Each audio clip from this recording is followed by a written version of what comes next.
You see a sleek car idling at the curb. Black, or maybe dark blue. It shifts in the light like oil on water. The engine purrs with a sound that doesn't quite belong to machinery, more like breath. When you glance at the driver, there's only a void of shifting smoke where a face should be. Never open that door. Once the latch clicks, the rearview mirror reveals the terrifying truth. You're trapped in a vacuum where your very identity begins to dissolve. The road ahead doesn't lead anywhere except inward. And inward is where your worst self lives. We are hunters of the Asphalt Phantom. We've mapped its territory, dissected its ritual, and barely survived to warn you. This is an urban legend. This is the architecture of annihilation on 4 wheels. Tonight, we break down why this cabin is a prison, and how to spot the invitation before it spots you. 2:47 a.m. It always begins with the atmosphere. Not the weather, the quality of the air itself. You've been driving for hours, or maybe you've broken down. The highway stretches in both directions like a black tongue. Your headlights carve out maybe 40 feet of visibility before the dark swallows them. You're alone, where you think you are. Then the pressure changes. Your ears pop as if ascending too fast in an airplane, but you're stationary. The radio, if you have one, doesn't go to static. It goes to silence, that heavy digital silence that feels heavier than sound. Your phone still shows bars, but nothing loads. Time becomes viscous. A minute feels like the space between heartbeats, or heartbeats feel like hours. This is the phantom signal. We've interviewed survivors, 7 of them across 3 continents. They all describe the same impossible sensation, the feeling of being observed by the road itself. The asphalt seems to grip your tires differently, more intimate, like the highway is tasting you. Then you see it. The vehicle appears without approaching. One moment, your rear view shows empty road. The next, headlights bloom behind you, too close, wrong height. The car is black, or sometimes dark red, or occasionally the color of old bruises. It doesn't reflect light so much as absorb it, leaving a visual afterimage like you've stared at the sun. But the true horror isn't the color. It's the edges. The vehicle isn't solid. It's smoke held in the shape of a car. The contours blur and reform continuously. The wheels don't spin, they churn. If you look directly at it for more than 3 seconds, you feel vertigo, as if you're falling upward. The Asphalt Phantom has found you. And now comes the silent invitation. Sound. Engine idling that sounds like whispering. The car pulls alongside. Not aggressively. Patiently. The window rolls down with a sound like someone exhaling their last breath. And inside, where driver should be, there's only silhouette. Not darkness. Not shadow. Absence. The shape wears clothes, a collar, maybe a tie, the suggestion of shoulders. But where the head should be, smoke coils in impossible geometries. It doesn't drift like normal smoke. It calculates. It forms and dissolves patterns that almost resemble features. A ridge that could be a nose, a hollow that suggests an eye socket, before collapsing back into pure void.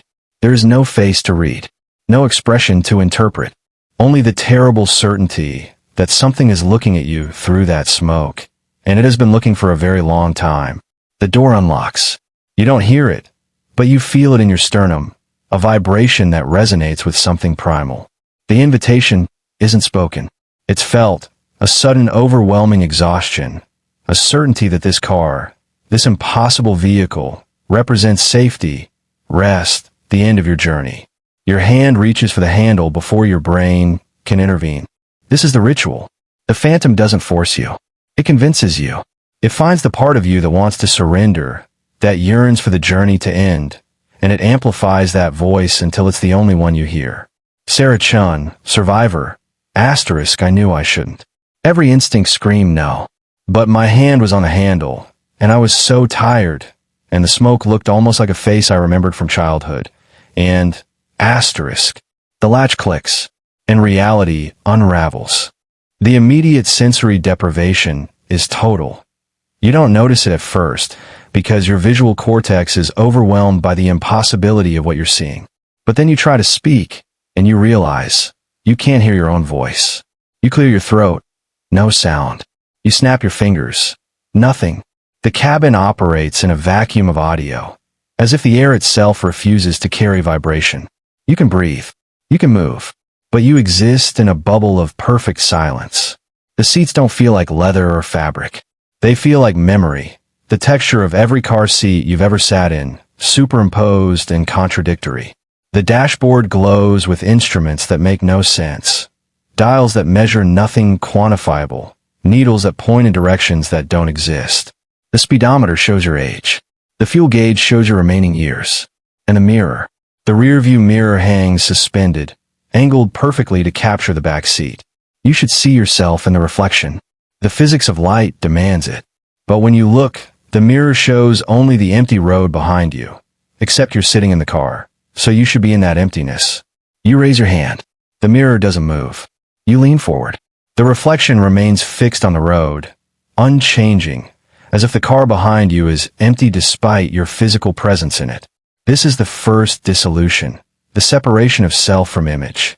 You are becoming unmoored from the concept of reflection, of representation, of being perceived. And if you cannot be perceived, do you still exist? Marcus Webb, Survivor, Manchester, 2022. I touched my face to make sure I was still there. I felt skin, stubble, the wet of my eyes. But when I looked in that mirror, I saw nothing. And then I started to wonder if I'd ever been there at all. Maybe I'd always been empty. Maybe the driver and I were the same. Asterisk. The car moves. You don't feel acceleration. No pressure against your seat. No visual streaking of the landscape. The world outside simply changes, as if someone is cutting film frames and splicing new locations between blinks. Highway becomes city street, becomes forest road, becomes desert highway, becomes something that resembles no geography you've ever seen. The smoke driver doesn't turn, doesn't gesture. The silhouette remains fixed, hands at 10 and 2 on a wheel that may or may not exist, guiding you deeper into the dissolution.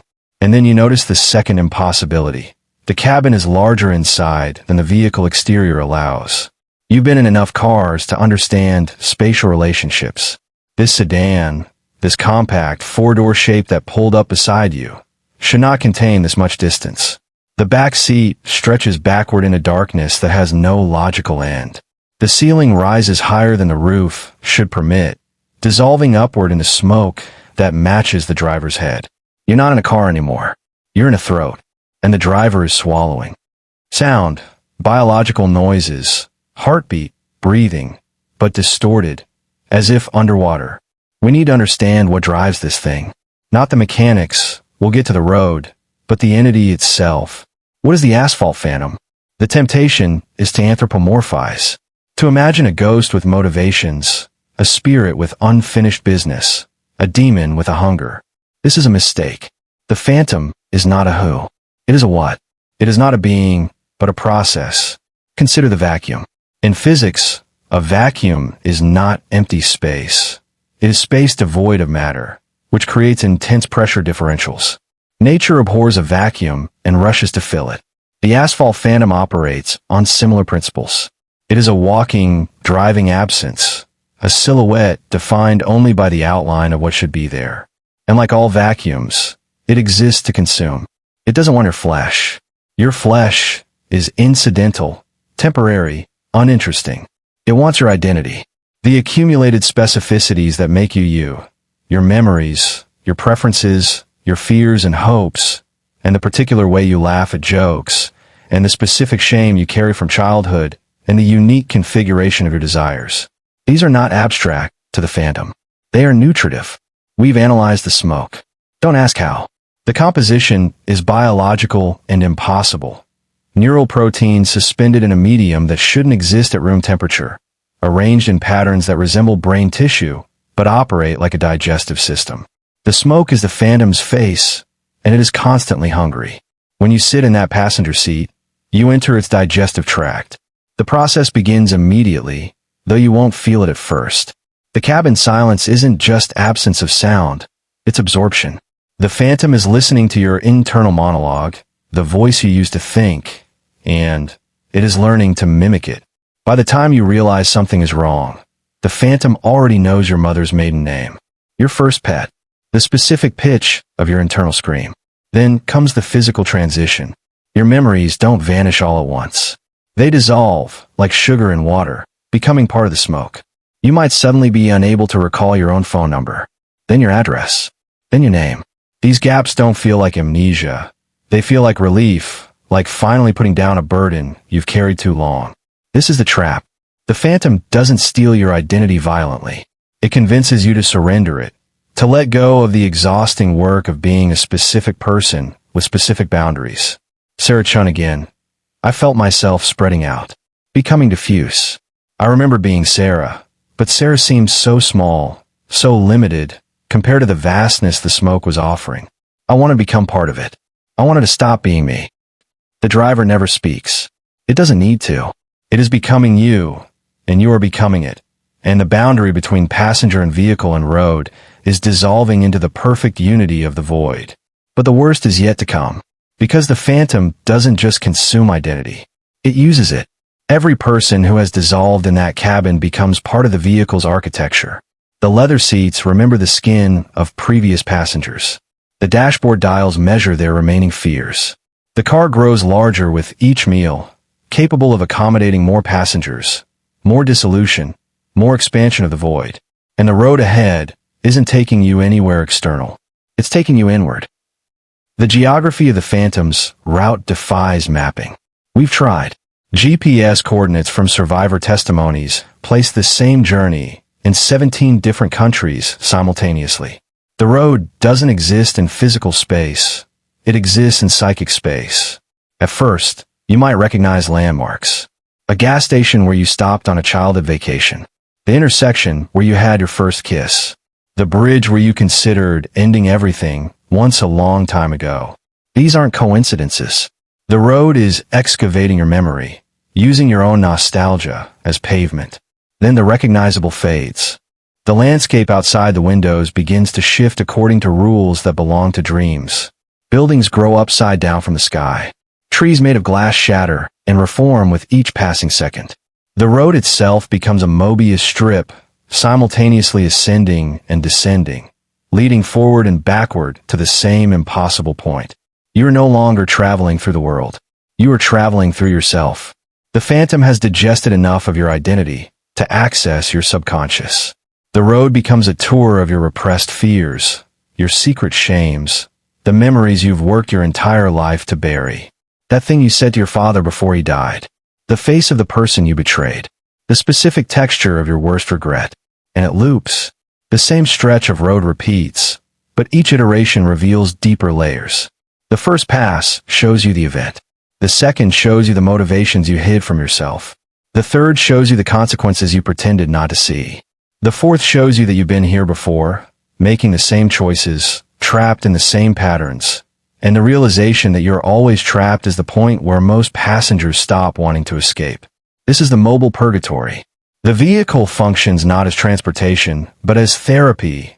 Cruel, infinite, compulsory therapy that strips away every defense mechanism, every narrative you've constructed to make your life bearable, until you are raw and exposed and ready to dissolve completely into the smoke. Marcus Webb. Asterisk, I saw my ex-wife. Not her, but the version of her that exists in my memory, the one I demonized to avoid my own guilt. She sat in the back seat. She didn't speak. She just looked at me with the knowledge of everything I'd done wrong. And I wanted to confess, to dissolve, to stop being the person who'd done those things. Asterisk. The road leads only inward because the phantom has no external destination. It is a digestive system, not a transportation system. The journey continues until the passenger is fully processed, fully dissolved, fully absorbed. But some survive. Not many. Maybe 1 in 50. But enough that we have learned the escape ritual. And the cost of using it. Escape is possible. But you must understand, the phantom doesn't release passengers. The passengers must force release. And the mechanism is counterintuitive. You cannot simply open the door. The door doesn't exist in physical space anymore. It exists in the dissolving reality of the cabin. The handle is a memory of a handle. The window is a concept of transparency. You're not in a car. You are in a metaphor, and metaphors don't have functional exits. The escape requires behavioral cues that disrupt the phantom's digestive process. First, you must reclaim your name. Not speak it. Asterisk insist asterisk on it. The phantom has been digesting your identity, but it hasn't finished. Your name is the kernel of self that remains, the last hard point before complete dissolution. You must repeat your full name, aloud or in your mind, with a specific rhythm. 3 times, then 7, then 3 again.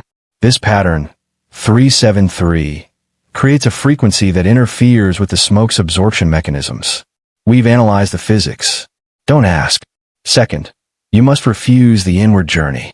The road will show you your deepest fears, your most shameful memories, the aspects of yourself you most want to deny.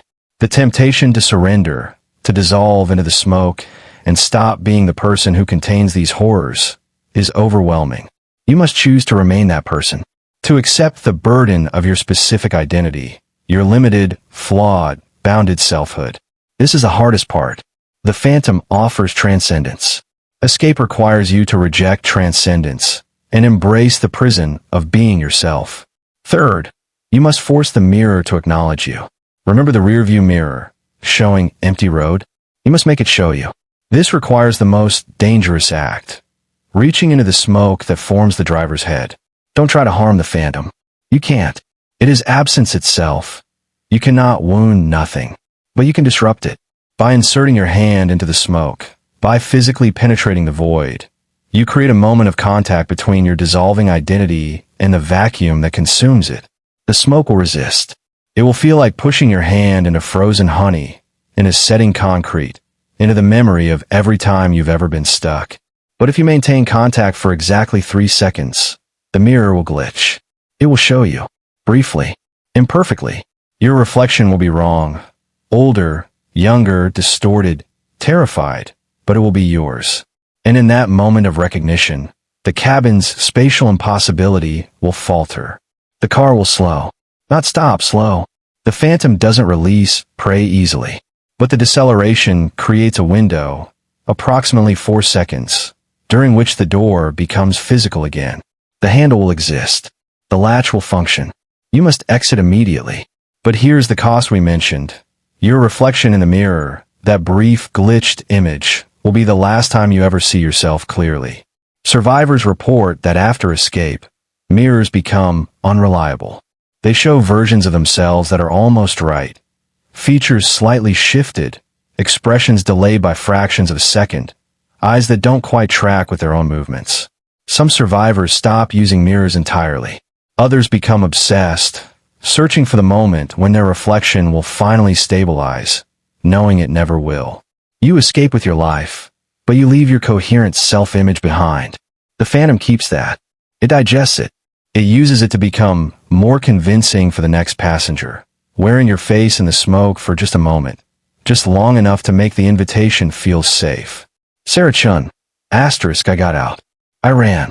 I didn't stop running until morning. But when I finally found a bathroom and looked in a mirror, the person looking back was wearing my clothes and my body, but the expression was wrong. It was the expression I'd seen on the smoke. It was hungry. Marcus Webb. Sometimes I wake up and I can't remember if I'm the original or the reflection that got left behind. Maybe I'm still in the car. Maybe this is just another loop, a deeper layer of the road inward. How would I know? The cost of survival is uncertainty. The cost of survival is never again being fully certain that you are the person you were before the door clicks shut. But you are alive. You are specific. You are bounded and limited and real. And that is worth any price. Sound. Return a highway white noise, but now it feels threatening. We've given you the mechanics, the biology, the geography of the impossible. We've explained how to survive if you find yourself in that cabin, breathing that silence, watching your reflection fail to appear. But here is the truth we cannot emphasize enough. You do not want to survive this. Survival is not victory. Survival is damage limitation. The survivors we've interviewed, they function, they work, they love, they live. But there is something missing in them, some fundamental quality of certainty that the rest of us possess without appreciating. They know, in a way we cannot, how fragile the self is, how easily it dissolves, how close they came to becoming smoke. The only true safety is avoidance. Learn the phantom signal. When the pressure drops and the radio dies and the road seems to be tasting you, do not stop. Keep driving, even on empty, even when the engine coughs and protests. The Phantom appears to the stationary, the broken down, the exhausted. Momentum is protection. If you see the car, the smoke-edged, light-devouring, impossible vehicle, do not look directly at it for more than 3 seconds. The vertigo is not discomfort. It is the beginning of invitation. Your brain is being prepared to accept the silent compulsion. And if the window rolls down, if you feel that overwhelming exhaustion, that certainty that this car represents rest and safety and the end of your journey, run. Run until your lungs burn. Run until you cannot feel your legs. Run until the silence behind you becomes ordinary highway noise again. Do not look back. Do not wonder if you were rude, if you were imagining things, if you should have accepted the kindness of a stranger. There is no stranger. There is only void wearing the shape of hospitality. The Asphalt Phantom has been hunting for decades, maybe centuries. It will continue when we are all dust. The road leads inward for everyone eventually. We all dissolve, all lose our names, all become smoke in the end. But not tonight. Not because you accepted a ride from the driver with no face. Tonight, you keep moving. Tonight, you remain specific. Tonight, you stay real. And when you finally reach your destination, your real destination, your physical, geographical, boring, beautiful destination, you close the door to your own car, your solid, ordinary, mirror-functioning car, and you sit in silence for a moment. You feel the weight of your name, the burden of your memories, the prison of your specific, limited, bounded self. And you give thanks for every uncomfortable, limiting, real second of it. Because the alternative is the smoke. And the smoke is hungry. Sound. Car door latch clicking shut. Final. Irrevocable. We've mapped 7 confirmed encounters with the Asphalt Phantom across 3 continents in the past 5 years. The frequency is increasing. The vehicle is getting larger, capable of accommodating more passengers. Some survivors report seeing back seats filled with smoke-shaped figures. Previous victims still in process, still dissolving. We don't know what happens when the Phantom reaches saturation. We don't know what a fully digested identity becomes, or what the vehicle transforms into when it has consumed enough selves. But we know the invitation is getting harder to refuse. The Phantom is learning. It wears faces better now. It mimics voices. It knows our names before we enter the cabin. Stay moving. Stay specific. Stay real. And if you see a sleek car idling at the curb, and the driver turns to you with a head full of shifting smoke, keep walking.